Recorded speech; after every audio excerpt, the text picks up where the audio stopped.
Time now to bring you sports here on the AM show with me, Muftau Nabila Abdullah, President of the Ghana Olympic Committee. Mensah has warned the next sports minister and recreation not to allow the pressure of football get the better of him when he takes over the leadership of the office. According to him, football has the tendency of swallowing every other sporting display in the country and has called on the next sports minister to be cautious of how he approaches the ministry. Long-running challenge that subsequent governments have had. I wouldn't say it was only with the last government. It had happened even in the previous government when we were in power. Expectations of Ghanaians at tournament is so huge, but what we fail to do is to prepare for those tournaments.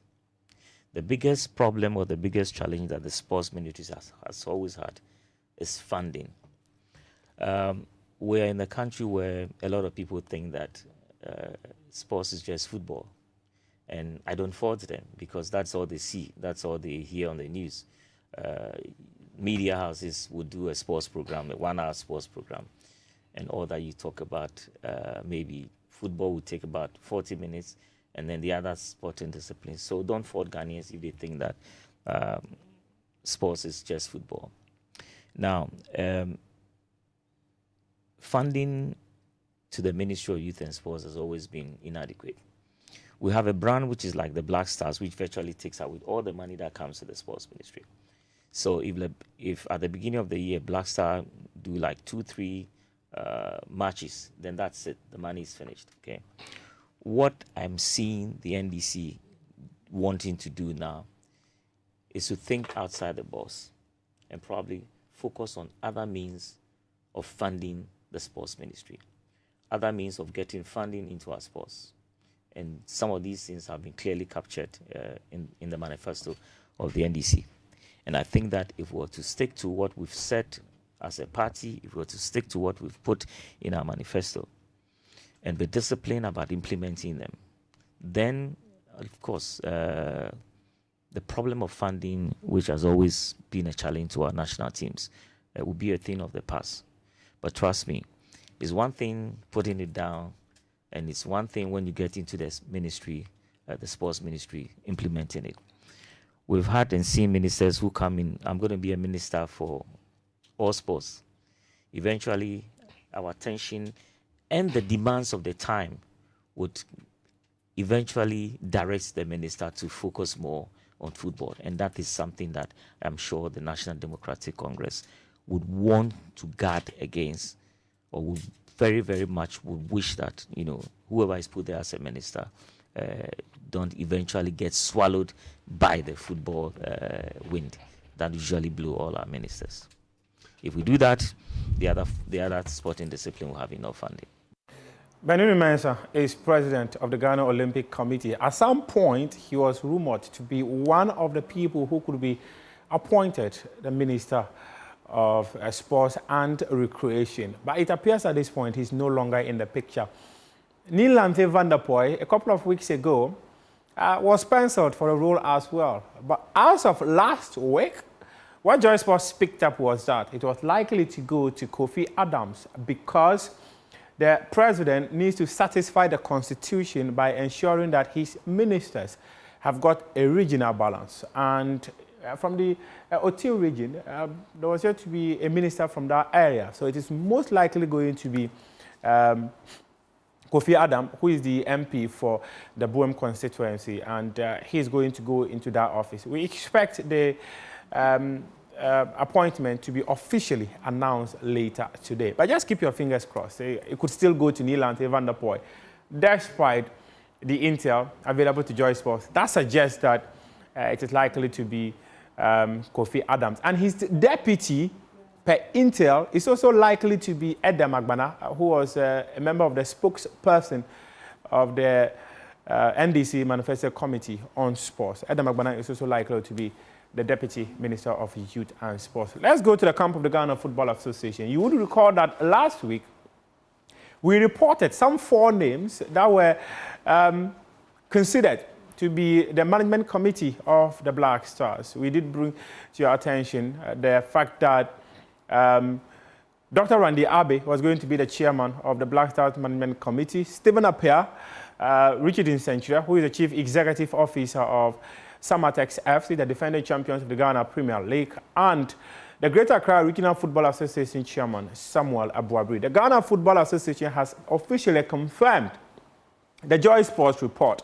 However, the FA has added one more name, which is the chief executive officer of Mediama Sporting Club, Moses Alma Parker. He's the other person that has been named in that committee. And what the FA in their statement has said is that Randy Abe, who is going to be the chairman of the committee, will be responsible for government relations. Stephen Appiah, the vice chairman of the committee, he's going to take responsibility in terms of relationships that are going to exist with the players. So he's responsible for player relations. Moses Alma Parker and Samuel Abuabri, they are going to be in charge of match day operations, while Richard Insenchura, the chief executive officer of Samatex, he's going to be responsible for special operations. Whatever that means, we do not have an idea.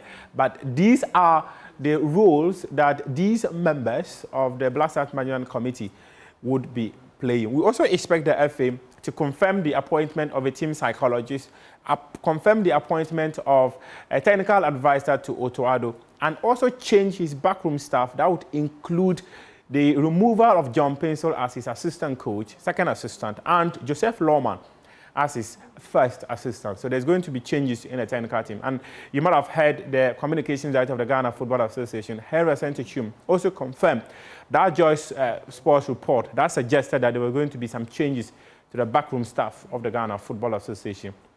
Let's do Ghana Premier League stuff now. And Kumasi Asante Kotoko, they won 4-1 against Vision FC on the final round of matches in the first round of the Ghana Premier League.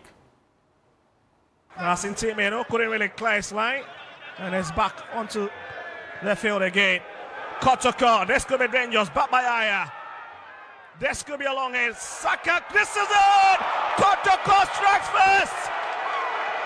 Oh my goodness! It's the first hit, and guess who hit Kotoko's first goal? It's the man, Kwame Poku.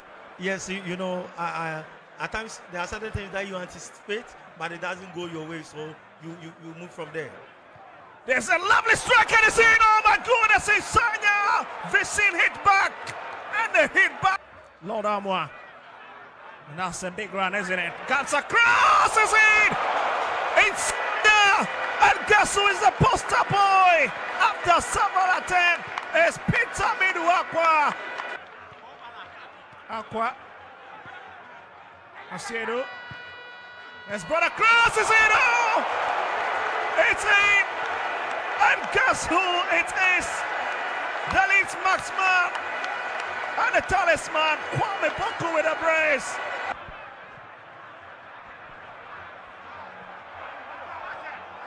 Saka, lovely idea, and this is riveting stuff.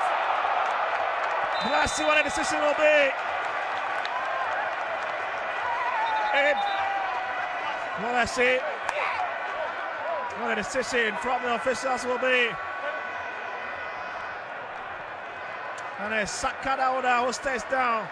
And some deep trouble.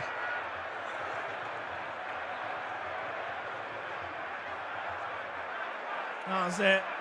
The referee had that tete-a-tete. Well, it's Squally got it fast side. That is the outcome of the match involving Kumasi Asante Kotoko and Vision FC on the final day of the first round of the Ghana Premier League. Let's take a look at the other results of matches that were played on match day 17 in the ongoing competition. Kumasi Asante Kotoko 4, Vision FC 1, and Samatex, they drew 0-0 against House of Oak. Instructruman were at home and they won 1-0 against Kaola United. There's an interesting story brewing in Instructruman because the supporters of the club invaded the training grounds of the head coach, Yao Preku, forcing him out of the team. They said he should leave because of poor performances. This was after they were knocked out of the FA Cup by Young Apostles 4-3 on penalties. And Yao Preku decided to go and sit in the house waiting for his future to be decided. And guess what? After that drama, they came back to the pitch and they were able to secure a win against Kuala United. Basake Hole Stars also drew 1-1 against Adriana Stars. Accra Lions were at home and they lost 3-0 to Bibiani Gold Stars. And that has taken Bibiani Gold Stars to the summit of the Premier League table. So they finished the first round at the top of that table. Brekum Chelsea sat at home 1-2-1 against Midiama FC. This game was at the Golden City Park. Heart of Lions lost at home for the first time this season. They lost by 1-0. And Young Apostles also drew 0-0 against Bechim United. And then the other game involving Legon Cities and Dreams FC also ended in favor of Legon Cities. They won that game by 3-0. So this is how the first round of the Ghana Premier League has ended. Now we take you to Europe and bring you highlights of matches involving the likes of Liverpool, Manchester City, Wallapin, Ipswich Town, and Manchester United losing at home to Brighton and Hove Albion. So bring your highlights.